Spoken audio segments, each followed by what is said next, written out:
Liver को बिल्कुल ठीक कैसे रख सकते हैं? कोई भी फैटी चीज और हमारा junk food taken in excess उतना ही डैमेज करता है लिवर को जितना शराब कर सकती है। तो दैट्स वेरी क्लियर। लिवर का कैंसर क्या है? क्लियरली आपकी आंखें पीली शुरू हो जाएंगी, पेट में ठीक पानी है। पड़ जाएगा, जॉन्डिस्ड हो जाएगा। जब लिवर को बुरा लगता है तो फिर लिवर के ALT AST एलिवेट होते हैं, वहां से वापसी तो नहीं होगी, फिर आप तो सिरोसिस होगी, आप सुकड़े जिगर में चले गए। अनमैरिड पर्सन को हेपेटाइटिस हो जाता है, क्या ये आगे आपकी फैमिली में भी जा सकता है? बुनियाद अफ्रीका में मंकी थे खास किस्म के, वहां वो उनके साथ ही करते थे और नॉन नेचुरल ही करते थे, जिससे ये फैला था। स्टमक की हर्निया ये क्या होती है? No exercise, no walk, no lifestyle, no mental health, no good sleep, social media addiction, हेमोलॉजी, कैसे लाइफ सेट हो? हमारी बॉडी में दिल और दिमाग के बाद जो सबसे इम्पोर्टेंट ऑर्गन है वो लिवर है, जो अगर ठीक से काम ना करे तो आपकी बॉडी मुख्तलिफ बीमारियों में मुब्तला हो सकती है। अगर आपको फैटी लिवर है तो ऐसी कौन सी 5 चीजें जो आपने नहीं खानी,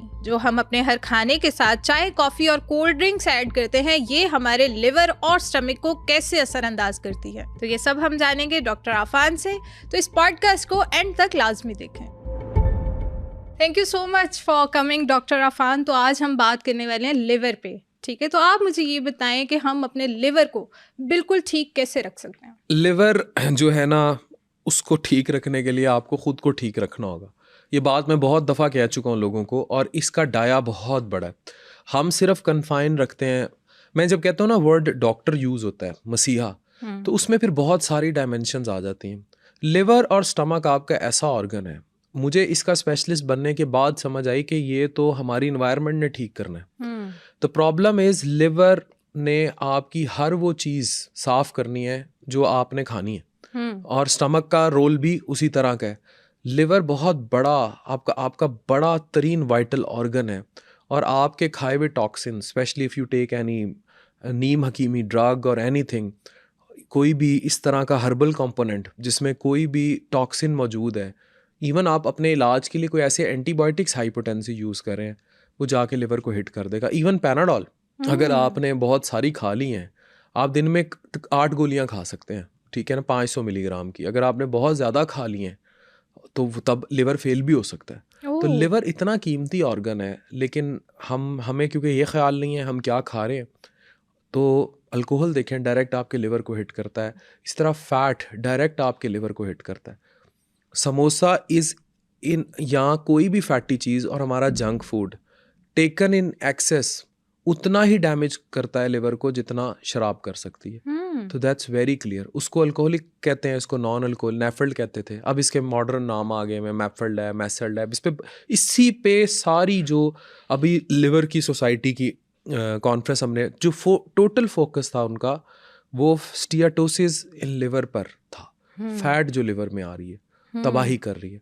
अब ट्रांसप्लांट की बहुत बड़ी वजह मैश इंड्यूस सिरोसिस है, या नैश इंड्यूस सिरोसिस है, या ये फैटी लिवर है जो लिवर को सख्त करता है और फिर उसको सकोड़ देता है। आपसे मैं यही पूछना चाहूँगी कि फैटी लिवर आपने यूज़ किया, अब आप डॉक्टर की टर्म में तो आप इसे बड़ा अच्छा समझा सकते हैं, तो मुझे ये बताएं, बहुत सारे यंग एडल्ट्स जो हमारे, बेशक वो मेल हैं बेशक वो फीमेल है, से गुजरना, और वो इस चीज़ को सीरियस नहीं लेते। देखिए, फैटी लिवर जो है ना, ये एक बड़ी ब्रॉड टर्म है, बहुत ब्रॉड टर्म है। अब होता क्या है कि पिंडों देहातों में जो लोग ये अल्ट्रासाउंड करते हैं, इनको ज़रा सा इकोजेनिक लिवर नज़र आई, इसको फैटी लेबल कर देते हैं। अब वो फैटी लिवर होता भी है, पर वो चेंजेस आने की वजूहात काफ़ी सारी हैं। हेपेटाइटिस C इंड्यूस्ड भी हो सकता है, मेटाबॉलिक भी हो सकता है, there are lots of reason. उसकी मॉनिटरिंग के लिए बहुत इंपॉर्टेंट है कंप्लीट पैरामीटर चेकअप, ठीक है? अब होगा क्या, जो लिवर इंजरी है, हिपैटोसेलुलर इंजरी है, ये मैंने पहले भी बताया था, and that clip went in millions in India on PTV। मैंने बताया था कि आपके जो एंजाइम्स हैं जो लिवर इंजरी को इंडिकेट करते हैं ना, वो ALT और AST है। You go for a lab test. अब ये बातें जो मैं आपको बताने लगा हूँ ना, इसकी लाहौर में हेपेटोलॉजिस्ट 5,000 फीस लेता है, और हम मुल्तान में बैठ के 2,500 फीस लेते हैं। लेकिन ये अब हम मुफ्त आपको बताते हैं फी सबीलिल्लाह, और बहुत ज़्यादा मैं बताता हूँ सिर्फ इसलिए कि आप घर बैठे इन चीज़ों को काउंटर कर लें। You will go with your checkup, आप अपना अल्ट्रासाउंड कराया, आपको फैटी लिवर आ गया। अब पीपल स्टार्ट ऑब्सेस्ड, परेशान होना शुरू हो जाते हैं, मुझे तो फैटी लिवर आ गया। अब हर बंदा फैटी लिवर की बात कर रहा है, जिन्होंने अपने प्रोडक्ट्स बेचने हैं। इवन हम लोगों ने सुपर फूड्स जो इंट्रोड्यूस कराए नरिश में, डॉक्टर नाजिश के, तो हम भी फैटी लिवर को टारगेट कर रहे हैं। अच्छा, अदर देन दैट जो बहुत सारी अदर चीज़ें हैं, लिवर डिटॉक्सीफाई ले लें, ये ले लें, इतनी प्रोडक्ट्स आई हुई हैं। उन प्रोडक्ट्स में एक्सेप्ट सुपर फूड्स बहुत सारी प्रोडक्ट्स ऐसी हैं जो लिवर को डैमेज करती हैं फ़ायदा करने की बजाय। They cause drug induced liver injury. इसको पढ़ें चैट जीपीटी से, मैं तो इन्हें कहता हूँ पढ़ा करें, खुद पढ़ा करें, इसको पढ़ें चैट जीपीटी से या गूगल से या आर्टिकल्स निकाल लें। अब होता क्या है, आपका हिपैटोसेलुलर एंजाइम्स ALT और AST ये एलिवेट है। अब इसकी भी रेंजेस हैं। अब लोग देखेंगे थोड़ी सी माइल्ड एलिवेशन है ALT में, परेशान हो जाएंगे बहुत ज़्यादा कि हमारा तो जिगर गया। For example upper limit normally variate करती है बिटवीन 35 से 40, मर्द ख़वातीन का थोड़ा बहुत डिफरेंस करके, अदरवाइज आप 40 का एक कट ऑफ ले लें ALT का। अब अगर 55-60 हो गया है और उस पर आप पागल होकर डॉक्टरों की तरफ जा रहे हैं, परेशान होना शुरू हो गए हैं और चीज़ें हैं, तो you have to think what you are eating, what is your weight, आपका BMI बॉडी मास इंडेक्स कितना है, और क्या मैं उसको कंट्रोल करके चीज़ों को, या कोई रीसेंट हालिया मैंने कोई फक्की तो नहीं खाई। लोग कब्ज़ के लिए फक्कियाँ खा रहे होते हैं, वो डिली कर रही होती है, बिल्कुल ऐसा। कोई हकीमी दवाई तो नहीं ली। तो अल्ट्रासाउंड पे अगर फैट आ गया है, don't think you are going to die, okay, don't worry for it. Worry हों, लेकिन ये नहीं कि आप ऑब्सेस हो जाएं। मैंने देखा है ना, पिंडो देहात, मेरे पास क्लिनिक्स में आते हैं, कहाँ पर होते हैं कि फैटी लिवर आ गया। कोई बात नहीं, क्या हो गया अगर आ गया। Go get your other test checked, जिसमें मोस्ट इम्पॉर्टेंट जो बेसिक टेस्ट है वो कंप्लीट LFTs है। लिवर का टेस्ट चेक करें, उनमें सारे पैरामीटर्स हैं, जिसमें फैटी लिवर की हिपैटोसेलुलर इंजरी देखने के लिए ALT और AST का पैरामीटर सबसे इंपॉर्टेंट है, जिसमें ALT है। तो ये अगर रेज्ड है, फिर हम देखेंगे कितने रेज्ड हैं, तो then we start advising them lifestyle modifications. अब लाइफस्टाइल मॉडिफिकेशन भी बहुत बड़ी टर्म है। अब वो एक तो समझाना औखा, फिर इस दौर में जहाँ इम्प्लीमेंट करवाने के लिए तो इनके पैर पड़ना पड़ेगा। बिल्कुल ना इनको समोसा बम कहने से समझ तो आई, ये मुझे खुशी है कि इनको समझ आई, लेकिन उसको इम्प्लीमेंट कराने के लिए इनके पैर पड़ना पड़ेगा। बिल्कुल ऐसे नहीं समझ आनी। तो उसमें क्या है कि लाइफस्टाइल मॉडिफिकेशन ये है कि आप अपने आप पर तवज्जो दें। क्या हम 8 घंटे सो रहे हैं? मैं बिल्कुल नहीं सो रहा रात को 8 घंटे पीसफुल नींद is compulsory for every human being. अभी ये जो सीरिया की जेलों से निकले हैं, उनको सोने ही तो नहीं देते थे वो। सबसे बड़ा तशद्दुद जो जेल में किया जाता है ना, जिस्मानी से भी ज़्यादा, वो साइकोलॉजिकल है। उनको जगा के रखते हैं, बिगेस्ट टॉर्चर। तो सीरिया की जेलों से ज़्यादा टॉर्चर तो हम अपने माशरे में खुद कर रहे हैं। पूरी रात हम देखते रहेंगे उन फैमिली व्लॉगर्स को जिनके बारे में मैं बहुत कुछ कह चुका हूँ, और फिर उनका असर लेंगे। उनकी शादियों पे पैसा फेंका जा रहा है, या उनको गोल्ड प्लेटेड फ़ोन दिए जा रहे हैं, ये शेर के बच्चे, जो भी whatever they are doing, they are opening restaurants. अब उस मादियत के दौर में हम उसका साइकोलॉजिकल इम्पैक्ट लेकर सोएंगे और अपनी आधी नींद भी बर्बाद। एवरेज नींद जो शहरों में नौजवान लड़के लड़कियों की है 8 से 18 साल की, एवरेज नींद पर डे 4 से 5 घंटे है। बाकी टाइम ये जागते हैं। अगर माँ बाप समझते हैं कि अपने बिस्तर में जाके सो गए हैं, तो नहीं, वहाँ हेमोलॉजी शुरू हो गया। They haven't slept. ये चीज़ याद रखें। इसी पे मेरा आपसे एक सवाल है कि जैसे आप बता रहे हैं कि साइकोलॉजिकल इम्पैक्ट बहुत ज़्यादा आता है, तो हम लोग भी इन चीज़ों को बहुत ज़्यादा, व्लॉगिंग को और ये सब चीज़ें हम लोग देखते हैं, तो उसके बाद हम लोग उस तरह का लाइफस्टाइल भी चाहते हैं। हम भी वो चाहते हैं कि भाई घर बैठे हम भी एक टाइम पे गाड़ियाँ ख़रीदें और ये सब ख़रीदें। तो ये सारा जो स्ट्रेस है और ये जो लेविश लाइफस्टाइल की दौड़ है, क्या इसका इफ़ेक्ट भी हमारे स्टमक और लिवर पे वासिफ अली आता है? वासिफ कहते हैं डिप्रेशन की क्या तारीफ़ है। डिप्रेशन की तारीफ़ ये है कि जो हासिल में और आपको जिसकी तलब है, जो आप चाहते हैं, उसमें फ़र्क का जो नाम है ना, दैट इज़ डिप्रेशन। कि जो आपके रब ने आपके नसीब पे लिख दिया और जो आप अपने नसीब में लिखना चाहते हैं, उसमें जो डिफरेंस है, दैट इज़ डिप्रेशन। और वो सब मादियात की ख्वाहिशात का मंबा है। मेरा रब कहता है, एक तेरी चाहत है और एक मेरी चाहत है, तू भाग ले, बिल्कुल फिर होगा वही जो मेरी चाहत है। बिल्कुल। अब ये देखते हैं हेमोलॉजी की चाहत, ये देखते हैं कि जनाब किस तरह 5 बहनें, जो भी व्हाटएवर, जो कुछ करके जब ये उन चाहतों के पीछे लगेंगी, वो चाहतों के लिए हो सकता है मेरे रब ने आपको डिज़ाइन ही ना किया हो, आपसे कोई और बहुत बड़ा काम लेना हो, आपने एक सादगी की ज़िंदगी गुजारनी हो, अपने बीवी बच्चों का वफादार रहना हो, लेकिन अगर आपने वो चाहतें पाल ली, या आपकी बेगम पूरी रात वीलॉग्स देखती है उनके और वो आपको चाहतों का टीका लगा गई। यहाँ मुझे जो ख़वातीन देख रही हैं टीवियों पर, मर्दों की इस मुआशरे में ज़हनी सेहत ख़राब करने में, उनके मैदे तबाह करने में, उनके लिवर तबाह करने में इनकी बीवियों का 80% हाथ है। उसकी रीज़न ये है कि तवक्कल मेरे ख़्याल में मुआशरे में मर्द में फिर थोड़ा सा रह गया है। मुआशरे की औरत जो है ना, वो तवक्कल से बिल्कुल नाबल्द हो चुकी, मतलब they have gone far away.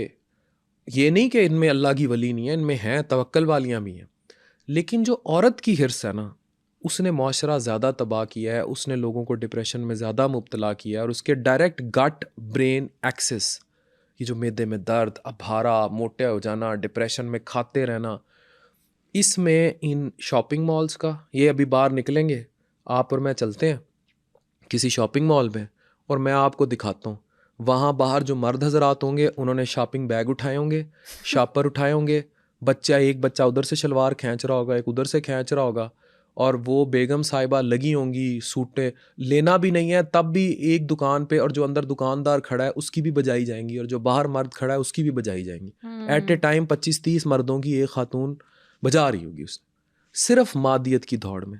मतलब क्या है, मतलब if you will not where brand, if you will not have iPhone, if you will not have good car और गुड होम, जो अल्लाह ने आपको दे दिया है उस पर आप लोग तवक्कल कर जाओगी, तो कौन सी क़यामत आ जाएगी। मतलब अब ये स्टैटिक्स क्यों इतना आम हो गया, इसका दौर जाके पूछें तो सही पार्लर वालियों से, मेरा नाक ऐसे कर दो, अब नहीं अब मुझे पसंद नहीं आया, जो अल्लाह ने नाक दिया था वो पसंद नहीं आया, अब मेरा मुंह ऐसे कर दो, अब मेरे होंठ बुरे कर दो। प्लास्टिक के होंठ बना के खड़ी होती हैं, एंड ट्रस्ट में बुरी लग रही होती, but they are so much mad, पागल, ऑब्सेस्ड विद दिस मादियत, जिसको इंड्यूस कराने में इस डिजिटल नंगपन का हद से ज़्यादा हाथ है। ये सो कॉल्ड फैमिली व्लॉगर जो अपने घर की अंदर की सूडो अयाशियाँ, जो कि धंधा है, बिजनेस है, they want to earn by this way, ठीक है, ये दिखाते हैं, लोगों के दिमाग ख़राब करते हैं, और अल्टीमेटली मेंटल हेल्थ इतना बड़ा अलमिया बन चुकी है हमारी सोसाइटी में, और इसी से सारे इश्यूज ड्रैग होते हैं। डायबिटीज़, हाइपरटेंशन, दिल के दौरे, फैटी लिवर, मैदे के मसले, फॉलिज के दौरे जवानी में पड़ जाना, हर तरह जोड़ों के मसाइल, जो मसला आप गिनेंगी ना, उसकी बुनियाद ज़हनी सेहत का ख़राब होना है, नींद का पूरा ना होना है, गंदे फास्ट फूड्स खाना है, और अल्लाह से, दीन से दूरी है। 4 कंपोनेंट है, स्पिरिचुअल, सेक्सुअल, मेंटल और फिज़िकल। हम यहाँ सवाए फिज़िकल और मादियत के, हमने बाकी तीनों कंपोनेंट्स को खुडे लाइन लगाया हुआ है। That is the main problem. आप मुझे ये बताएं कि ये जितना भी सारी चीज़ें हैं हमारे स्टमक पे और उसके बाद हमारे लिवर पे किस तरह इफेक्ट करती हैं? गट ब्रेन एक्सेस होता है, डायरेक्ट कनेक्शन है आपकी मेंटल हेल्थ का आपके मैदे के साथ। When you get involve into all these things, आपकी नींद पूरी नहीं हो रही, आप स्ट्रेस में हैं, आप एंजाइटी और डिप्रेशन का शिकार हैं, तो आपकी इनोवेशन जो है, आपकी नर्व्स जो हैं, they are directly connected to your brain. तो आपका मैदे में आपकी मोटेलिटी स्लो हो जाती है, एसिड प्रोडक्शन वेरिएट करने लग जाती है, कुछ लोगों को हाइपर एसिडिटी स्टार्ट हो जाती है, आपको हाजमे के इश्यूज शुरू हो जाते हैं, बदहजमी शुरू हो जाती है। ये सारी चीज़ें डायरेक्टली फिर उस गट ब्रेन एक्सिस डिस्टर्ब हो जाता है। इस वजह से फिर ये वाले प्रॉब्लम्स आते हैं, जैसे फंक्शनल बावल डिसऑर्डर्स कहते हैं इनको। क्या क्या आ जाता है? IBS आ जाता है, इरिटेबल बावल सिंड्रोम। कुछ लोगों को थोड़ी थोड़ी देर बाद वॉशरूम जा रहे हैं, वो IBS-D है। कुछ लोगों को इसका वर्कअप पूरा होना चाहिए। मैं आपको एक ब्रॉडर टर्म में बता रहा हूँ, how mental health can effect. Diarrhoea की और रीजंस भी क्रॉनिक हो सकती हैं, एज अ डॉक्टर बता रहा हूँ, लेकिन IBS हो जाएगा। फिर कुछ लोग कहते हैं 3 साल से कब्ज नहीं गई, 4 साल से नहीं गई, it should be worked up. लेकिन जब आप प्रोब करते हैं, कोलोनोस्कोपी हो गई, मुआयने हो गए, बाकी टेस्ट हो गए, इट कुड बी IBS-C। और बाज़ का पता लग जाता है कि एक बंदा है, उसका वेट लॉस नहीं हो रहा, यंग है, कोई ट्यूमर की हिस्ट्री नहीं, कोलोन वो चाहता नहीं, कुछ आप टेस्ट करा लेते हैं स्टूल वगैरह में, या वैसे आपको एनालाइज हो जाता है कि इसको IBS-C है, यानी irritable bowel syndrome, constipation predominant. फिर इसी तरह मिक्स्ड वैरायटी है, कभी कब्ज रहना, कभी मोशन लगना, कभी कब्ज रहना। मोशन मतलब ये नहीं, इंक्रीज स्टूल फ्रीक्वेंसी भी होती है। करेंगे नॉर्मल स्टूल लेकिन जाएंगे बाथरूम बार बार। वही सिचुएशन जो पेपर से पहले आपकी मेरी होती थी जब बिल्कुल हम बिल्कुल कोई एग्जाम देते थे। बिल्कुल। तो IBS-M मिक्स्ड, IBS-C, IBS-D, ये सारे और भी वेरिएंट्स हैं, ये IBS है। इस तरह कुछ लोगों को फंक्शनल डिस्पेप्सिया होता है। फंक्शनल डिस्पेप्सिया यानी non ulcer dyspepsia. Functional dyspepsia ये होता है कि हर वक्त ही मैदे में ब्लॉटिंग, गैस, अभारा, इस तरह के रहना और हाजमा ना होना, जो खाना मुंह में आ जाना, इस तरह की चीज़ें। और इसमें बार बार बर्प्स भी आते हैं। आप बैठ कुछ खाएंगे, फौरन से बैठेंगे और उसके बाद आपको यहाँ पे कुछ जलन सी फील होगी और आप बार बार डिकार ले रहे हैं, बार बार डिकार ले रहे हैं। तो ये भी इसी की वजह से। साइकोजेनिक बर्पिंग भी होती है कुछ लोगों को, खुद डिकार लिए जाएंगे। ये कोई साइकोलॉजिकल, ये साइकेट्रिक इलनेसेस में आ जाता है। फिर ये सिर्फ मेंटल हेल्थ से नहीं रहता, ये मेंटल हेल्थ में एक इलनेस में कन्वर्ट हो जाता है, जिसमें आपको साइकोजेनिक बर्प्स आते हैं। मतलब ऐसे बर्प्स जो साइकेट्रिक इलनेस में कन्वर्ट हो चुके हैं, ऑब्सेशन में, कुछ तरह की, मतलब वो सारी चीज़ें होती हैं।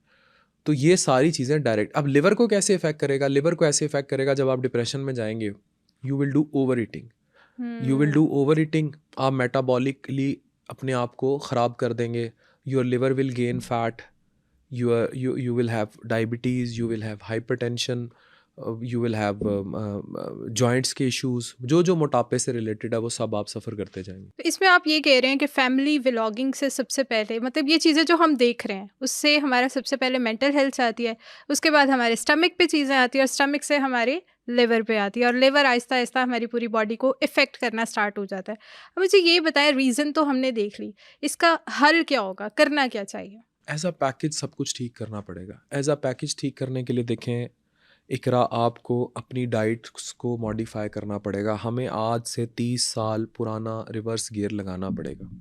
जैसे मैंने मस्टर्ड ग्रीन साग के फ़ायदों पर वीडियो बनाई। अब लोग कहें कि यार ये जिंगर पे बनाए या उस पे। Mustard greens full of all vitamins, minerals, सर्दियों में इतनी अच्छी डाइट है साग, ठीक है। हम उसको भी गंदे मसाले और गंदा तेल डाल के करप्ट कर देते हैं, जैसे हम अपनी सोल को इस फैमिली व्लॉगिंग से करप्ट करते हैं। बिल्कुल। तो साग इतनी अच्छी डाइट है, स्वांजना इतनी अच्छी डाइट है, घरों में औरतों ने अच्छा ये बना के किसने देने थे? हमारे हाँ, हुण माँ कित्थे लगी हुई है फूड पांडा दे पीछे, ठीक है। जदों माँ ही नहीं बनाएगी, मैं ये बात बहुत दफ़ा कह चुका हूँ कि बदकिस्मत होंगे हमारे बच्चों को, हमारी नस्लों को वो नानियाँ दादियाँ नहीं मिलेंगी जो हमें मिली। बिल्कुल। You will be very bad नानी दादी, because you are a food panda, you will be food panda नानी दादी। तो हमारे बच्चों को तो फूड पांडा नानी दादी मिलेगी, हमें वो नानी दादी नहीं मिलेगी। हमारी नानी दादियाँ अपने बच्चों को ये बताएंगी कि फ़लानी जगह का जिंगर अच्छा है, फ़लानी जगह का पिज़्ज़ा अच्छा है। वो कभी भी ये नहीं बताएंगी मैं तेनों आज ये साग पकाया है, आज ये ओजड़ी पकाई है। अब my mother, she is professor, head of community medicine, इतना उनका न्यूट्रिशन पे काम है। उन जैसी ओजड़ी कोई नहीं बना सकता, उन जैसा साग कोई नहीं बना सकता। शी कुक्स सो वेल, और हमें मज़ा आता है घर में, हम भी मकई की रोटी खाते। मुझे लोग समझते हैं मैंने साग से मना कर दिया, मैं कुछ इससे समोसे से मना कर दिया, मैं कुछ खाता नहीं हूँ। हम घर में बना हुआ बहुत अच्छा बहुत कुछ खाते हैं, लेकिन हमें बाहर भी, क्योंकि अब तो इन्वायरमेंट ऐसा हो गया। बिल्कुल ऐसा। हम तो बड़ा, अगर हम साग वगैरह और सिर्फ इन चीज़ों आपकी पे कितनी लगता है। सहेलियों को मुझे बताएं, आप एक सर्कल में मूव करती हैं, पहले तो ये बताएं आपकी कितनी सहेलियों को कुकिंग आती है? मुझे आती है, सहेलियों का पता नहीं। अच्छा, उस कुकिंग में भी फिर वेरिएशन ले आते हैं। उनमें से कितनियों को टफ डिशेस बनानी आती हैं? How many can cook very good साग? मतलब इनको अगर चाय बनाने को कुकिंग कह देते हैं ये, तो दैट इज़ नॉट कुकिंग। तो डिपेंडेंट हो गई ना। अच्छा, ये उन चीज़ों पे आ जाएंगी कि मैं पास्ता बहुत अच्छा बना दूंगी। यार आप अपनी कभी शौहर को आप घर में उसको, even they can not even cook good dal moong, lentils, इतने फ़ायदे हैं दालों के, सीरियल्स के इतने फ़ायदे हैं, but they do not even think of cooking all this. Fatty liver पे हमने बात की है, तो अगर ये एक दफ़ा हो जाता है तो ये दोबारा ठीक हो सकता है? और ये लिवर का कैंसर क्या है, बड़ा हम सुनते हैं जी लिवर का कैंसर हो गया। फैटी लिवर ठीक हो जाता है, इसकी कोई स्टेज होती है जिसपे इसने रिवर्स होना होता है। ग्रेड 1, 2 इवन 3 तक फैटी लिवर रिवर्स हो जाता है। ये बेसिकली हो क्या रहा होता है, लिवर के अंदर फैट अकोमुलेशन की वजह से लिवर में फाइब्रोसिस का एलिमेंट स्टार्ट हो जाता है। हम्म फाइब्रोसिस मैयर करने के लिए बहुत सारे नॉन इन्वेसिव और इन्वेसिव टेस्ट हैं। इन्वेसिव में लिवर बायोप्सी और इस तरह की चीज़ें जिससे लोगों की जान जाती, रूह कांपती है। तो नॉन इन्वेसिव में कुछ ब्लड टेस्ट होते हैं, कुछ हम जैसे FIB-4 स्कोरिंग्स हैं, कुछ स्कोरिंग्स निकाल लेते हैं, या फिर कुछ टेस्ट हैं जिनमें शेयर वेव इलास्टोग्राफी है, अल्ट्रासाउंड की एक बड़ी मॉडिफाइड फॉर्म है 2D शेयर वेव इलास्टोग्राफी, या फिर फाइब्रोस्कैन। वो करके चेक कर लेते हैं, उसमें KPA इंडेक्स बनता है कि भाई कितने सख्ती लिवर में आ चुकी है। अगर वो चली गई एंड स्टेज पर, यानी आपको लेट F3 या F4 पे चला गया, या फाइब्रोसिस जो कि सिरोसिस में कन्वर्ट होना शुरू हो गया, सुकड़ने में, तो सुकड़े हुए जिगर की रिवर्सल जो है it is very very very know thing, ठीक है ना। वहाँ से वापसी तो नहीं होगी, फिर आप तो सिरोसिस होगी, आप सुकड़े जिगर में चले गए, फिर आगे लिवर बैठ सकता है, पेट में पानी, खून की उल्टी, बेहोशी के दौरे और ये सब कुछ। बेसिकली जब लिवर के अंदर इस लेवल की सिरोसिस हो जाती है, लिवर सुकड़ जाता है, तो वो प्रोन हो जाता है, स्पेशली अगर आपको साथ हेपेटाइटिस B-C भी जिस्म में है, लिवर कैंसर को।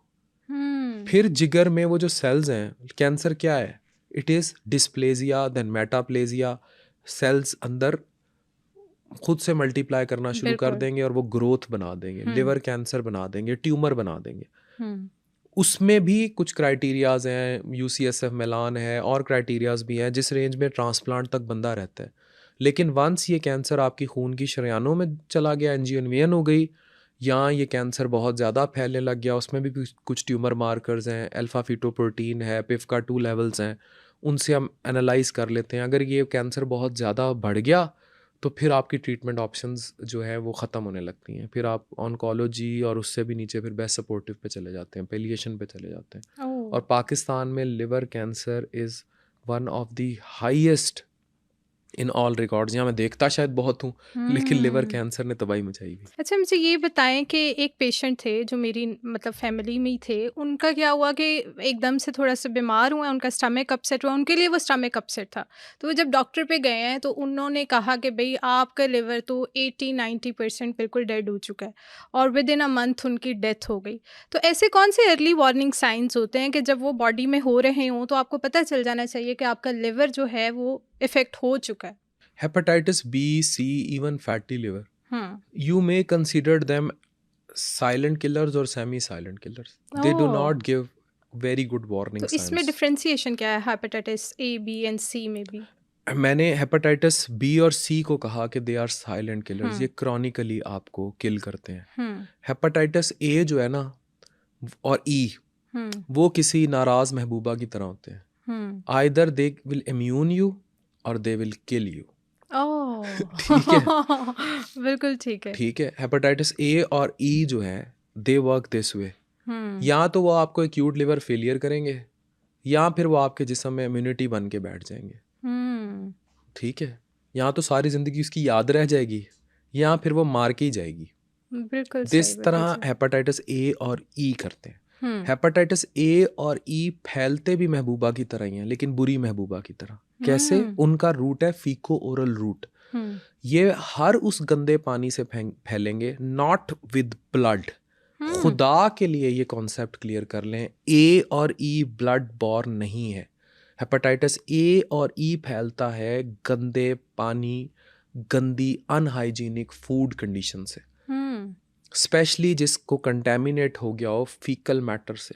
यू आर हैविंग, ये जैसे गन्ने का जूस है, उधर गया वॉशरूम, इधर आके शुरू हो गया, ग्लास कंटेमिनेटेड है। शुगर कैन का जूस इटसेल्फ नहीं, उसकी गंदी hygiene is very big cause of this spread of all this. तो A और E होगा। E हामला ख़वातीन में 80-90% तक मोर्टेलिटी कर सकता है। मैंने कोटली चश्मे का, ये मैं वाक़या बता रहा हूँ, मैं हॉली फैमिली हॉस्पिटल रावलपिंडी में अपनी ट्रेनिंग्स के डेज थे, शिफा इंटरनेशनल, फिर हॉली फैमिली में, कोटली से इतनी ख़वातीन हामला, मतलब एक वक्त में मैंने 6-7 भी देखी, हामला है, एक्यूट लिवर फेलियर में है, हेपेटाइटिस E। वो कहीं गंदे चश्मे का पानी पूरा गांव पीता जा रहा था, और ऊपर से कहीं कंटेमिनेशन थी वाया व्हाटसोएवर, पखाना जहाँ भी पाया जा रहा था या जो भी, और वो ख़वातीन मरती चली जा रही थी।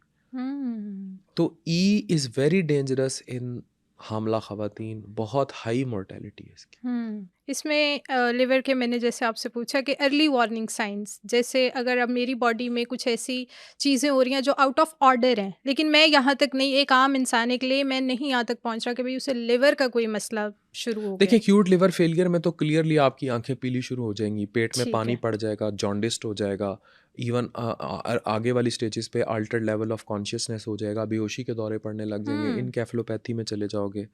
ठीक है, तो ये अर्ली वार्निंग साइंस नहीं होंगे, वो तो ले दे जाएगा आपको। ठीक है, हम्म जो क्रॉनिक हेपेटाइटिस हो गए, यानी जैसे बी और सी, ये भी एक्यूटली डैमेज कर सकते हैं, लेकिन मोस्ट लाइकली क्रॉनिकली हम्म दीमक की तरह खाते हैं, फाइब्रोसिस करते हैं, फिर हम्म जिगर सिकुड़ता है।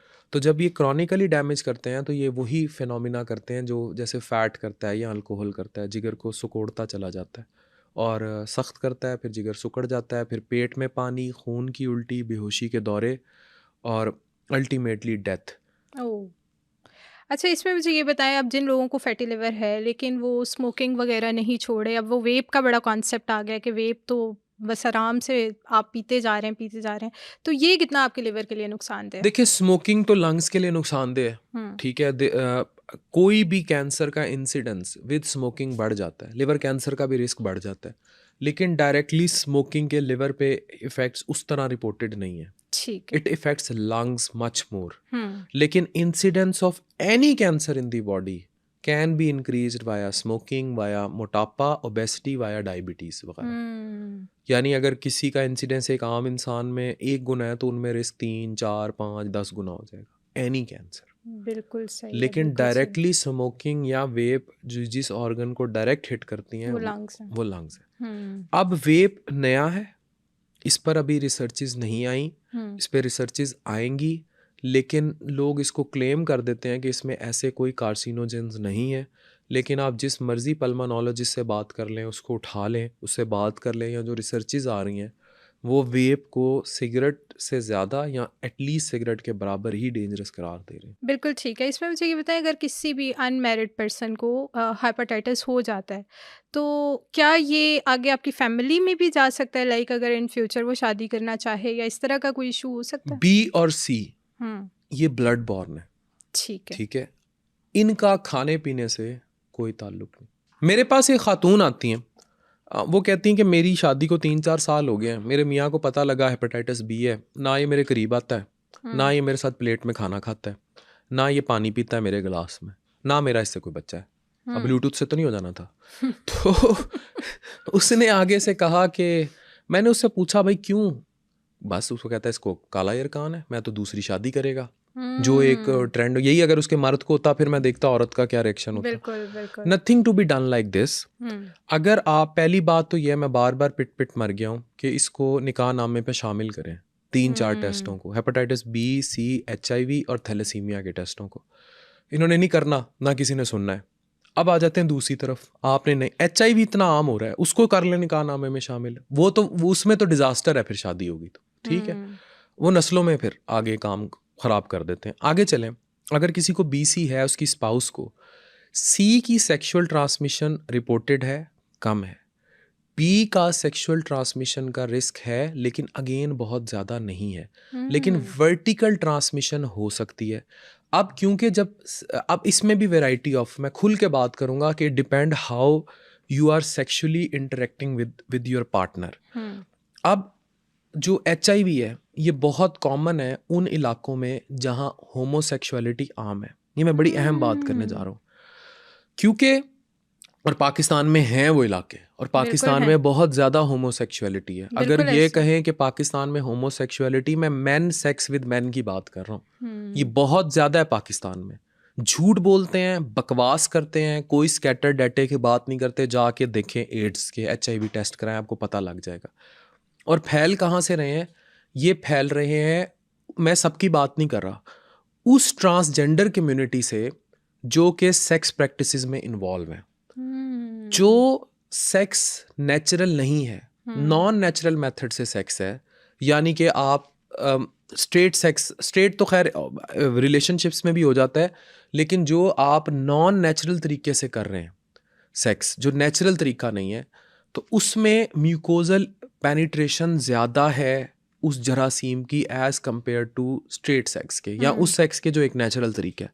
तो नॉन नेचुरल मेथड से आप अगर पेनिट्रेट करते हैं तो म्यूकोजा डैमेज होने से HIV की ट्रांसमिशन बहुत बढ़ जाती है। ये आया भी अफ्रीका के बंदरों से था, ठीक है। इसका पहले नाम भी गे रिलेटेड इम्यूनोडेफिशिएंसी सिंड्रोम था, जिसे बाद में चेंज किया गया acquired immune deficiency syndrome AIDS में 1980s में ही आया था। और इसकी बुनियाद अफ्रीका में मंकी थे ख़ास किस्म के, और वहाँ वो उनके साथ सेक्स ही करते थे और नॉन नेचुरल ही करते थे, जिससे ये फैला था। ये उसकी बेस है। तो अब मैं आपको वाकया सुना रहा था, अब खातून को तो बी था, अब बी तो ऐसा सच कोई, अब होना क्या चाहिए कि उस जो बंदा है, मर्द है या वो औरत जिसके मियाँ को हेपेटाइटिस बी है, सी की वैक्सीनेशन नहीं है, लेकिन हेपेटाइटिस सी का ट्रीटमेंट बहुत अच्छा आ चुका है। Once you get PCR positive, qualitative या क्वांटिटेटिव गोलियां 3 या 6 महीने में वायरस चला जाता है। फिर जीनोटाइप्स पे भी डिपेंड करता है, लेकिन पाकिस्तान में जीनोटाइपिंग इतनी कॉमन नहीं कराई जाती, तो पीसीआर तो उसका तो इलाज है, वो तो बहुत बड़ा वरीसम साइन नहीं है, लेकिन उसका पीसीआर पॉजिटिव रख के सोए रहना इज़ अ वरीसम साइन। अच्छा, ये अगर एक दफ़ा हो जाता है हेपेटाइटिस और वो रिकवर हो गया, बिल्कुल ठीक हो गया और उसने 2, 4, 5 साल के बाद शादी कर ली, तो क्या ये दोबारा होने के रिस्क या चांसेस बढ़ जाते हैं? Yes, definitely. हेपेटाइटिस बी और सी की जब एंटी HCV आपकी बॉडी में है, या HBsAg जो सरफेस एंटीजन पॉजिटिव हो आप, तो there are chances of relapse of the virus. सोया हुआ फिर जाग जाएगा, फिर पीसीआर पॉजिटिव हो जाएगा। लेकिन अभी हम बात कर रहे हैं ट्रांसमिसिबिलिटी पे। जो मोस्ट कॉमन कॉज है सिंध और बलूचिस्तान में बी के फैलने की, वो वजह है वर्टिकल ट्रांसमिशन, माँ से बच्चों में। ठीक है, बाप को था, बाप से माँ को लगा, माँ ने वैक्सीन नहीं कराई हुई थी, माँ से बच्चे में चला, बच्चा पैदा हुआ, उसको ना वैक्सीन लगी ना इम्यूनोग्लोबुलिन्स लगे। अच्छा, ये जो डिफरेंट टाइप्स ऑफ वैक्सीनेशंस भी हम करवा लेते हैं, जैसे अभी वो रिसेंटली आपको पता होगा कोरोना वैक्सीनेशंस भी हमने बहुत करवाई, और उसके बाद अगर मैं अगर अपनी मदर की बात करूँ तो मेरी मदर की बॉडी पे बहुत ज़्यादा ईचिंग स्टार्ट हो गई थी, बहुत ज़्यादा ही स्टार्ट हो गई थी, और उन्होंने दुनिया जहान के एलर्जिक सेंटर्स को जो है विजिट कर लिया। एंड पे पता चला जी कोरोना वैक्सीन करवाई थी, तो इसकी वजह से ये अब अपने टाइम पे ही जाएगी। तो ये जो डिफरेंट टाइप्स ऑफ हम वैक्सीनेशंस करवाते हैं, इसका भी बॉडी पे कोई नुकसान आता है? देखिए, एलर्जी तो आपको किसी भी मेडिसिन से भी हो सकती है। मतलब there are, I have seen cases, एक पेशेंट को सिंपल एंटीबायोटिक लगा, वो उसको रिएक्ट कर गया, पेशेंट वहीं मर गया। ये तो एलर्जी किसी को किसी भी वैक्सीन या ड्रग या मेडिसिन से हो जाना, it is how your body type responds. Organs भी इफेक्ट हो सकते हैं, जैसे हमारे लिवर, लंग्स या कोई वैक्सीन से तो नहीं होते। अच्छा, मुझे अब ये बताएं, स्टमक की बात कर लेते हैं कि स्टमक की हर्निया ये क्या होती है? हर्निया उसको कहते हैं कि आपकी बेसिकली डिफेक्ट आता है मस्कुलर, और आपके अंदर के जो ऑर्गन्स होते हैं या अंदर की जो लेयर्स होती हैं प्रोट्रूड करती हैं, इसको हर्निया कहते हैं। इसको बेटर सर्जन्स देखते हैं। मैं मैदे और जिगर का स्पेशलिस्ट हूँ, गैस्ट्रोएंटरोलॉजिस्ट हूँ, और फिर मेरा लिवर ट्रांसप्लांट में काफ़ी काम है, ट्रांसप्लांट हेपेटोलॉजी की फील्ड में एज अ फिजिशियन। ठीक है। तो ये जो डोमेन है हर्निया की और इसको ठीक करना, it is pure surgical domain. हाँ, बहुत ज़्यादा कफिंग, स्टूल के टाइम स्ट्रेन करना, वज़न पर काबू ना रखना, ये या प्रीवियस सर्जरीज, उनके scar marks, they can cause weakness of that muscles and they can cause that herniation. Doctor Afan, एक चीज़ और बताएं कि लिवर ट्रांसप्लांट बहुत ज़्यादा हम सुनते हैं पाकिस्तान में कि लिवर ट्रांसप्लांट बहुत ज़्यादा हो रहे हैं, और ये पाकिस्तान में मुश्किल भी बहुत है, मतलब कॉस्टली है, तो इसके बारे में आप क्या लिवर ट्रांसप्लांट अब तो कॉस्टली नहीं रहा। पब्लिक सेक्टर में बड़े अच्छे सेंटर्स हैं, 2 सेंटर्स मैं हमेशा तारीफ़ करना चाहूँगा, और उन दोनों में ही मेरे अच्छे दोस्त भाई असातिज़ा काम करते हैं। एक सेंटर में तो मैं डायरेक्टली इन्वॉल्व हूँ, मैं ट्रेन भी वहाँ से हुआ हूँ। एक सेंटर है सिंध में गंबट, जिसको डॉक्टर अब्दुल वहाब डोगर साहब डायरेक्ट करते हैं, और उसको सिंध गवर्नमेंट की बहुत सपोर्ट है। वहाँ डॉक्टर रहीम बख्श भट्टी हैं, उन्होंने सारा, और फिर वहाब डोगर साहब ने, मेरे कॉलेज फेलो भी हैं, मेरे साउथ पंजाब फेलो भी हैं, और मेरे सगे भाइयों की तरह। तो आई स्पेंड 2-2.5 साल देयर, और मैंने ट्रांसप्लांट हेपेटोलॉजी की ट्रेनिंग वहाँ से की, एंड अल्हम्दुलिल्लाह they have done more than 1000 liver transplants free of cost, funded by government of Sindh. तो that is commendable credit to Sindh government. मैं यहाँ लाहौर बैठा ये बात कर रहा हूँ कि सिंध गवर्नमेंट को ये क्रेडिट जाता है, और वहाँ डोगर साहब को जाता है। He belongs to south Punjab, और उन्होंने एक टीम बिल्ड की, और अब उसी टीम के हम खासे हैं। और हमने जनूबी पंजाब में दूसरा पंजाब का प्राइवेट सेंटर रिकॉग्नाइज कराया है for private liver transplant at Lodhran Shahida Islam में। I own a big hospital advance GI liver tower at Multan, और हम लोगों ने दूसरा बहुत बड़ा सेंटर प्राइवेट रिकॉग्नाइज करा लिया है लोधरा में बाया होटा, Punjab human organ transplant authority. और सून हम जनूबी पंजाब में पहला लिवर ट्रांसप्लांट करने जा रहे हैं, again doctor Wahab Dogar, doctor Ghaffar और ये हमारी टीम। तो एक सेंटर्स तो वो रहे। दूसरे पब्लिक सेक्टर सेंटर यहाँ लाहौर में PKLI, डॉक्टर फैसल डार, वो मेरे उस्ताद भी हैं, और उन्होंने बड़ी मेहनत यहाँ PKLI के लिए की और उन्होंने डेवलप किया, और PKLI लाहौर भी बहुत अच्छा काम कर रहा है, और वहाँ मेरे बहुत सारे दोस्त काम करते हैं। तो ये तो दो हैं पब्लिक सेक्टर ट्रांसप्लांट प्रोग्राम, और ये बहुत अच्छा काम कर रहे हैं दोनों ही। They are equally doing very good work. मतलब जितना, और यहाँ हो रहा है लिविंग डोनर लिवर ट्रांसप्लांट, यानी वो ट्रांसप्लांट जहाँ कोई डोनर चाहिए होता है। फिर कुछ प्राइवेट सेंटर्स हैं पाकिस्तान में, कराची में भी मौजूद हैं, इस्लामाबाद पिंडी में भी हैं, 2 हैं, और इसके अलावा अब आर्मी का सेंटर जो है वो इस्लामाबाद पिंडी में बहुत अच्छा ट्रांसप्लांट में काम कर रहा है। तो अभी एक जनूबी पंजाब में आ जाएगा जो मैंने आपसे जिक्र किया। तो इस तरह कुछ, और पाकिस्तान में अगर आप ये कह रही हैं ट्रांसप्लांट बहुत ज़्यादा हो रहा है, ट्रांसप्लांट के कैंडिडेट्स बहुत ज़्यादा हैं, हो बहुत ज़्यादा नहीं रहा। इस स्टेटमेंट को हम करेक्ट कर दें। Okay okay okay. तो ये मतलब लिवर ट्रांसप्लांट किस एज टेन्योर में आप लोग रेकमेंड करते हैं? लाइक ऐसा भी होता है कि 30-40 में कोई पेशेंट आया तो अगर उसका भी लिवर बिल्कुल तो खत्म हुआ हुआ है तो उसको डेफिनेटली अप टू 60-65 तो कोई इशू ही नहीं है। मेरे फादर का लिवर ट्रांसप्लांट हुआ था 2015 में, जो हेपेटाइटिस C था उनको, जो सबसे बड़ी मोटिवेशन बना मेरे लिवर ट्रांसप्लांट की फील्ड में आने की। मैं एक ही बेटा उनका, तो वो सबसे बड़ी मोटिवेशन बना जो हमें चाइना जाना पड़ा, और उस टाइम 1.5 करोड़ लगा था, अब 4 करोड़ है चाइना में अगर ट्रांसप्लांट करें। पाकिस्तान में तो ट्रांसप्लांट महंगा नहीं है, प्राइवेट सेक्टर में भी। डॉक्टर फैसल हनीफ हैं जिनके साथ मैं प्राइवेटली काम कर रहा हूँ लाहौर में, बहरिया में, यहीं जहाँ हम बैठे हैं बहरिया में। तो वो बहुत अच्छा काम कर रहे हैं लिवर ट्रांसप्लांट में। तो मैं 2 सेंटर्स के साथ तो डायरेक्टली काम कर रहा हूँ। अच्छा, अगर एक दफ़ा लिवर ट्रांसप्लांट हो जाता है तो उसके बाद इसके क्या साइड इफ़ेक्ट्स क्या हो सकते हैं? कोई साइड इफ़ेक्ट नहीं होते। देखिए लिवर ट्रांसप्लांट में अगर उस टाइम कोई कॉम्प्लिकेशंस ना आए पोस्ट ट्रांसप्लांट, उसमें फिर फ़ौरन मसले आ जाते हैं कि वेसल्स बंद हो गई, या थ्रोम्बोसिस हो गया, या बिलरी लीक्स की कॉम्प्लिकेशन, एनास्टोमोटिक लीक्स की कॉम्प्लिकेशंस आ गई, या ग्राफ्ट फेलियर हो गया। उस टाइम फौरी कॉम्प्लिकेशंस हो जाएं तो वो तो अजाब है, वो तो फिर बहुत टफ़ टू हैंडल है। लेकिन अगर उससे निकल आया है तो उसके बाद एक लाइफ स्टाइल है जो आप, अगर आपने इम्यूनोसप्रेसेंट्स पे रहना होता है, उन इम्यूनोसप्रेसेंट्स के साइड इफ़ेक्ट्स हैं, जैसे डायबिटीज़, हाइपरटेंशन, सूरज में निकलते हुए स्किन केयर, ये सब कुछ होते हैं। उसके अलावा अदरवाइज़ अगर वो एक स्मूथ लाइफ गुजारे, जैसे मेरे अब्बू अब CMH मुल्तान के डीन है, 2009 साल हो गए लिवर ट्रांसप्लांट को, तो ही लिविंग डोनर, तो he is having a very good life. बिल्कुल सही है। जो हमारे खाने पीने की जैसे हमने बात की, इसमें हम लोग बहुत ज़्यादा ड्रिंक्स भी जो हैं वो ऐड ऑन कर लेते हैं, तो क्या उसका भी किन इफेक्ट होता ड्रिंक्स है? की बात कर रही हैं आप? जो ये कोला ड्रिंक्स और ये खुल के सब। बात करें, किन ड्रिंक्स की बात कर रही हैं? क्योंकि दूसरी ड्रिंक्स भी बहुत नहीं, आम मैं है। अल्कोहल नहीं बात कर रही, मैं बात कर रही हूँ जो डिफरेंट ड्रिंक्स हम ये ऐड करते हैं, कोला ड्रिंक्स और इस तरह की, तो ये क्या हमारे लिवर पे दे आर इफेक्ट करते हैं? इक्वली डैमेजिंग जितनी शराब is damaging, oh. Equally damaging. Hmm. Idiot हैं वो लोग जो समझते हैं कि इनका नुकसान नहीं है। फिर अब और तमाशे आ गए ना। अब तो पहले तो चलो थी ना कि सिर्फ ये जो थी, मैं अब नाम ले रहा हूँ, उनकी मशहूरी हो रही है आपकी तरह तो हो, कि पेप्सी 7 अब तक महदूद थे। अब तो और बहुत कुछ आ गया ना, और तमाशे आ गए। तो ये माशा मर्दाना में जैसे कमज़ोरी दूर करने वाली स्टिंग आ गई है, ठीक है, जो इनको लगता है कि इसमें जिनसिंग डला हुआ है तो ये मर्दाना कमज़ोरी दूर कर देगी, ठीक है।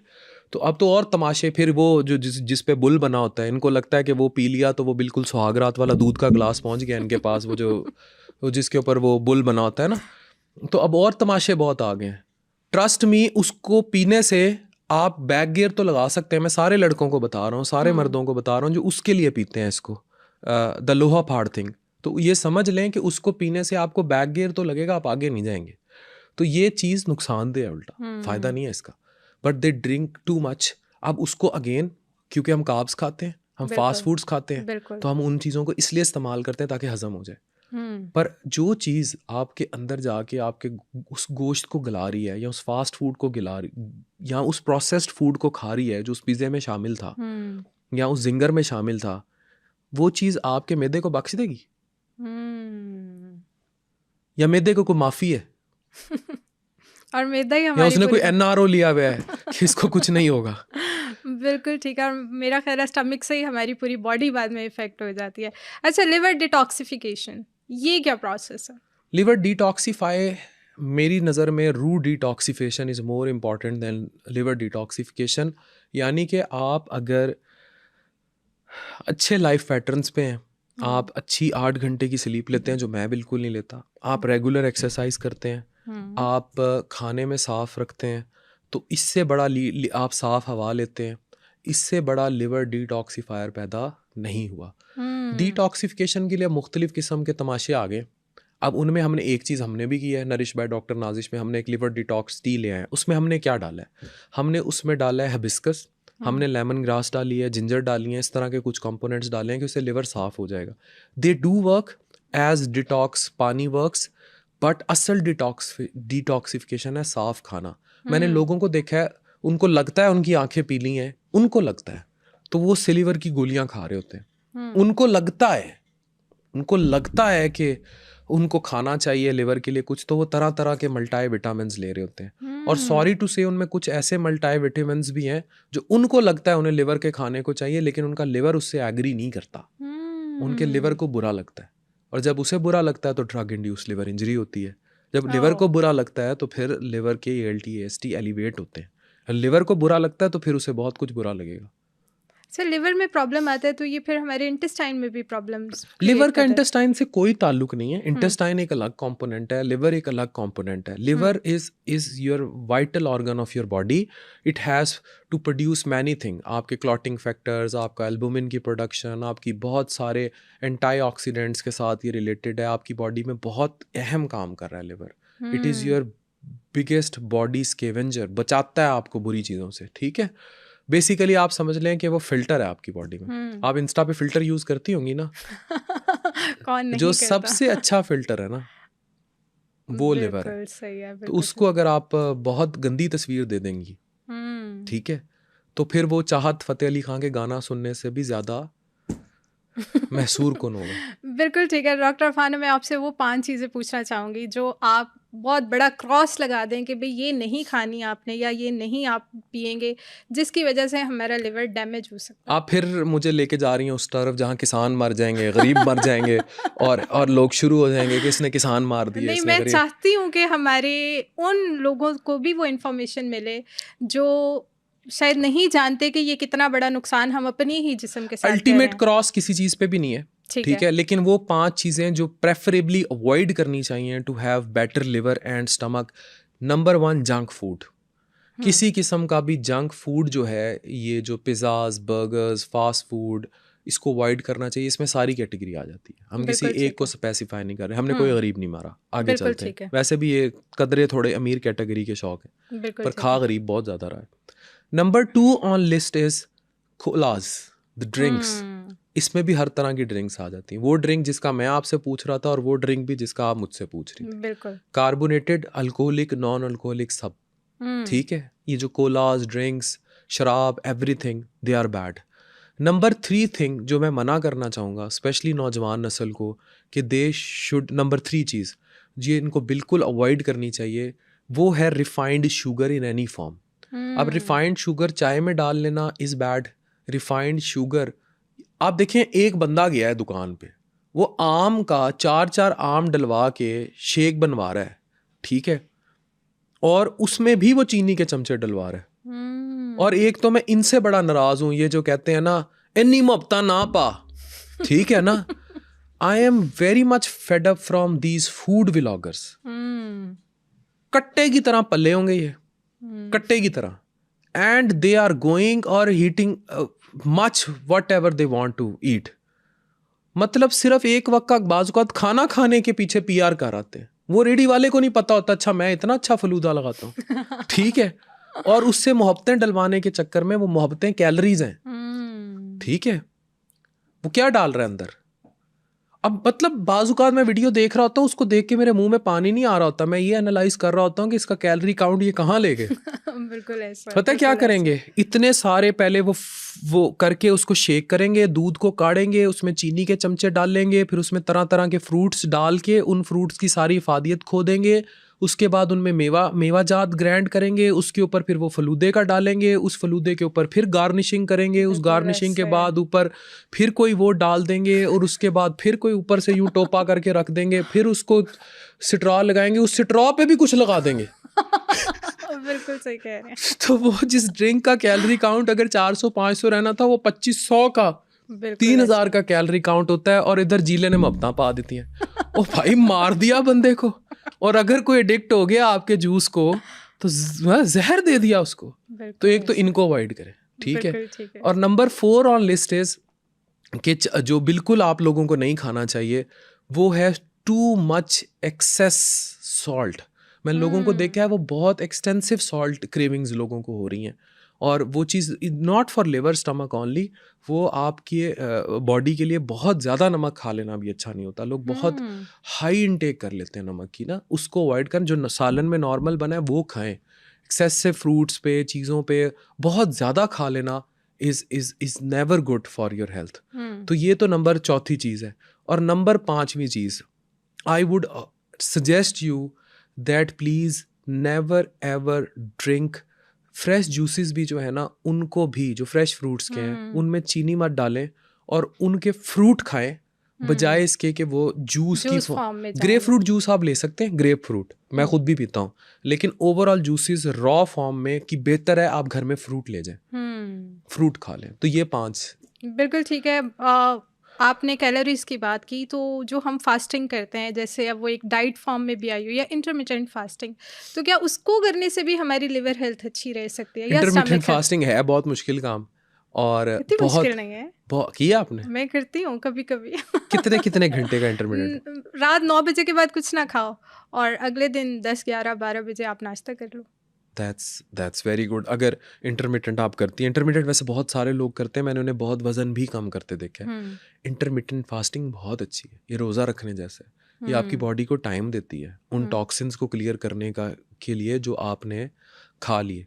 इसकी मैं मिसाल देता हूँ, जैसे गाड़ी में पुराना मोबिल नहीं चेंज करते, तो आप पुराने मोबिल को निकलने का टाइम देते हैं, और फिर आप करके अगला मोबिल डालते हैं जो फ्रेश होता है, राइट। जो लोग बहुत ज़्यादा खाते हैं, अच्छा हमारी रूटीन क्या होती है? सुबह उठे, 2 पराठे खा लिए, दफ्तर जाते जाते नान कुलचा अच्छा लगा, किसी रेडी पे पाए अच्छे लगे, फिर खा लिया। 12 बजे दिल नहीं कर रहा, अच्छा हम कितने वैसे बदनसीब हैं, हम बोर भी होते हैं तो हम खाते हैं। हम बोर होने लगे हैं ना, हम खाएंगे। चीनी वाली चाय, आप दफ्तर देख लें, अपने मीडिया के दफ्तर देख लें, चीनी वाली चाय आएगी और साथ 2-3 समोसे आ जाएंगे, और ऐसे ढीठ हैं कि खाएंगे। ये नहीं कि भाई समोसे चलो किसी और ने ला के रख दिए, मैदा तो तुम्हारा अपना है, उस बेचारे के साथ क्या इश्यूज हैं। तो बहरहाल वो उस टाइम खा लेंगे, फिर 2 बजे फिर घर जाएंगे, घर जाते बेगम को फ़ोन करेंगे की पकिया है, वो कहेगी मेरा आज कुछ पकान नू मूड नहीं सी, ਤੁਹਾਡੇ लिए पिज़्ज़ा मंगाया। फिर जाएगा खुशी खुशी पिज़्ज़ा खाएंगे। 6 बजे फिर भूख लग जाएगी, फिर उसे कहेगी कुछ मिठा थे लाया, वो मिठा ले आएगी, फिर वो खाएंगे। उसके बाद इनको 9-10 बजे फिर कुछ खाना है, वो तो डिनर तो किया ही नहीं। फिर वो यूजुअली आउटसाइड सम फास्ट फूड और एनीथिंग।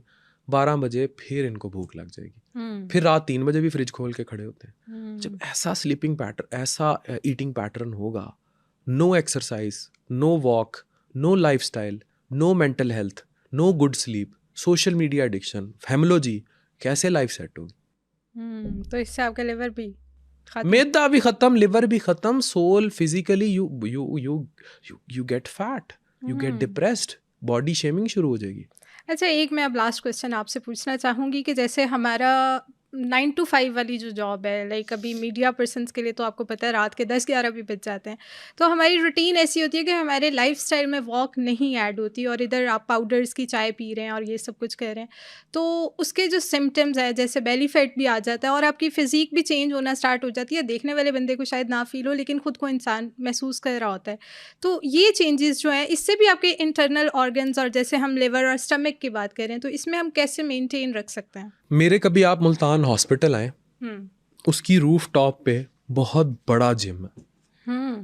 मैं चाहता तो वहाँ मैं वार्ड्स भी बना सकता था, और मैं बहुत ज़्यादा पैसा कमा सकता था। मैंने हेल्थ को तरजीह दी, अपनी भी और अपने स्टाफ की भी।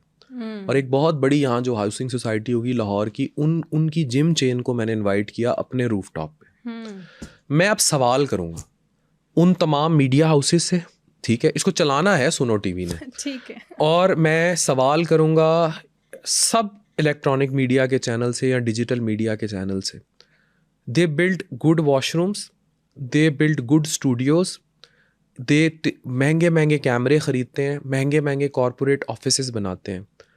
दो चीज़ों की जगह ये अपने दफ्तर में नहीं रखते, एक नमाज़ पढ़ने की और दूसरा एक्सरसाइज की। कितनी स्पेस लेगी एक ट्रेडमिल और 4-5 डंबल और एक मैट, कितनी जगह लेगा ये? हर नमाज की वैसे जगह होती है, नमाज बहुत की सारी तो जगहों पे नहीं भी होती, बाहर जाते हैं लोग, काफ़ी लोग नहीं भी बनाते हैं। अगर आपके ऑफिस में है तो बहुत अच्छी बात है। नहीं, यहाँ तो है। तो उसी तरह अगर स्पिरिचुअल हेल्थ के लिए जगह बनी है और अल्लाह से लॉ के लिए बनी है, तो फिर जिस्म से लॉ के लिए भी इस ट्रेंड को प्रमोट करें। अगर किचन बनाए हैं, पेंट्रीज बनाई हैं ऑफिसेज ने, तो एक छोटे से एक्सरसाइज रूम्स भी बना दें। You just need to buy a one treadmill that will cost you hardly 4-5 lakh, इससे भी कम। अगर कमर्शियल नहीं ली तो 1.5-2 लाख में, और जस्ट वन मैट, और ये टोटल खर्चा 5 लाख है, और एक छोटा सा रूम है, और आप उनको डेडिकेट कर दें कि एटलीस्ट लोग अपनी और मैंने कितने अच्छे दफ्तर देखे हैं, उन्होंने बाज़ुकात रात को टेनिस कोर्ट्स बनाए होते हैं या बैडमिंटन खेलते हैं, किसी हेल्दी एक्टिविटी में जाते हैं। ये सारे सीईओज़ खुद सोचें, सारे ऑफिस कॉरपोरेट्स वाले खुद सोचें कि हम इनकी हेल्थ के लिए हमने दफ्तर में क्या दिया है। बिल्कुल ठीक है। लास्ट मैसेज कोई आप देना चाहें? लास्ट मैसेज मेरा यही है कि 4 चीज़ें हैं, मेंटल, फिज़िकल, स्पिरिचुअल और सेक्सुअल। और सेक्सुअल को हेल्थ समझें। अगर बच्चे पैदा करना सिर्फ जिनसी ज़िंदगी होती तो मर्द को 4 शादियों की इजाज़त ना होती। अब इसका मतलब ये भी नहीं कि औरत की कोई जिनसी ज़िंदगी नहीं है। सेक्सलेस मैरिज पे आजकल मैं बहुत ज़्यादा बात कर रहा हूँ। I have seen cases, there are many reported cases जिसमें शायद 6 महीने के बाद मर्द ने अपनी बीवी के पास जाना 6 महीने साल में एक दफ़ा कर दिया, ठीक है, और वजह एक्स्ट्रा मैरिटल अफेयर्स, ये फैमिली व्लॉगिंग, ये इंस्टा पे फ़िल्टर लगाई खूबसूरत ख़वातीन, बाहर चक्कर, हर वक्त पूरी रात बच्ची फंसाते रहने की टेंडेंसी, इसने बड़ा माशरा बर्बाद किया है। डीएम्स पे मैसेज करना, फंसा लेना, थोड़े बहुत पैसे, ये शुगर डैडी कल्चर। तो इससे उसको भी उतनी ज़रूरत है, आपकी बीवी को भी उसी सेक्सुअल ज़िंदगी की। अगर वो नहीं देंगे तो वो एक्स्ट्रा मैरिटल अफेयर्स बहुत कॉमन है पाकिस्तान में। हमारे फैमिली स्ट्रक्चर में लोगों को एहसास नहीं हो रहा। मुझे इसलिए पता है because I deal people daily, thousands of messages, males and females both, they tell they are doing this, no other way around, ठीक है। पहले एक वक्त था ये मोबाइल्स और ये नहीं थे, घर गृहस्थी थी, औरतें अपने आप को वेंट कर लेती थी माँ बाप के साथ, चीज़ों के साथ। अब हर बंदा ही मादियत के पीछे। तो इसलिए हमारे बुज़ुर्ग भी, बहुत सारे घरों में बुज़ुर्ग भी, ठीक है, तो उन्हें भी बस बेटा दुबई से पैसे भेजता रहे, उन्हें कोई बाकी चीज़ों से गर्ज नहीं है। ऐसे माँ बाप भी हैं। तो एनीवेज उस पर तवज्जो दें, आपकी जिनसी ज़िंदगी कैसी है। और बच्चे पैदा हो जाने का मतलब ये नहीं है कि आपकी ज़िंदगी का सेक्सुअल चार्म ख़त्म हो जाए, लाइफ में स्पार्क ख़त्म हो जाए। You do not do, if you are not going on vacations, you are not having good sex life, it means आपने उसका सारा इकोसिस्टम ख़राब कर दिया, उस बेड का जिससे आपका सब कुछ शुरू हुआ था, आपकी नस्ल शुरू हुई थी, जिसके लिए इतने बैंड बाजे, बारात और पटाखे फोड़े गए थे। तो एक तो इस पर तवज्जो दें। दूसरी तवज्जो दें अपनी मेंटल हेल्थ पे। 8 घंटे नींद पूरी करें। जो चीज़ आपको ज़हनी सुकून को, everything that destroys your mental peace is too costly. हर वो चीज़ जो आपकी ज़हनी सुकून को बर्बाद कर दे, अगर उसके बदले आपको फरारी, ऑडीज़, आईफोन, महंगे कपड़े भी मिल रहे हैं, क्रॉस इट। ज़िंदगी बड़ी छोटी है। तीसरा, अपनी स्पिरिचुअल हेल्थ पर तवज्जो दें। Try to get connected with Allah and Quran. Even I lack these things. I try कि मैं नमाज पढ़ लूँ 5 वक्त की और कुरान पाक करीब रहूँ। और हमें हर जहद में रहना चाहिए कि हम लाजमी, और मेरी पूरी कोशिश होती है, बेशक 2 फ़र्ज़ पढ़ा है बट डू इट। और आखिरी चीज़ कहूँगा, your physical component is very important, आपका जिस्मानी component, but not at the cost of your mental health. अगर आप एक एक्टोमॉर्फ्स बॉडी टाइप्स होती हैं, लोग दुबले पतले पैदा हो बिल्कुल, जाते हैं, लोग उनको बातें करते रहते हैं, कुछ मोटे हो जाते हैं लोग। हमारा मुआशरा तो निकलता ही नहीं है ये चीमा चट्ठा से, हर वक्त ही ज़ात पात और जिस्म पे ही बिल्कुल। बात करते रहना। ये छोटा है, लंबा है, काना है, टैना है, बिड्डा है, मोटा है, पतला है, वो नाम ही ये रखते हैं। फिज़िकल हेल्थ इंपॉर्टेंट है, पर आप जैसे हैं जो हैं अल्लाह ने आपको बनाया है। बस अपने आप को सारी तरह से अपनी बाकी हेल्थ्स को देख के अपने आप को ठीक रखने की कोशिश करें। आई होप कि इस पॉडकास्ट से आपको काफी लिवर से मुताल्लिक जानकारी मिली होगी। अगर आपका कोई और सवाल है लिवर और स्टमक से रिलेटेड तो आप हमें कमेंट सेक्शन में बता सकते हैं। मैं बहुत ही मेहनत और रिसर्च के बाद मोतबर डॉक्टर्स के साथ आपके लिए हेल्थ पर कंटेंट बनाती हूँ। अगर आपको मेरा कंटेंट वैल्यूएबल लगता है तो अभी सुनो डिजिटल को सब्सक्राइब करें।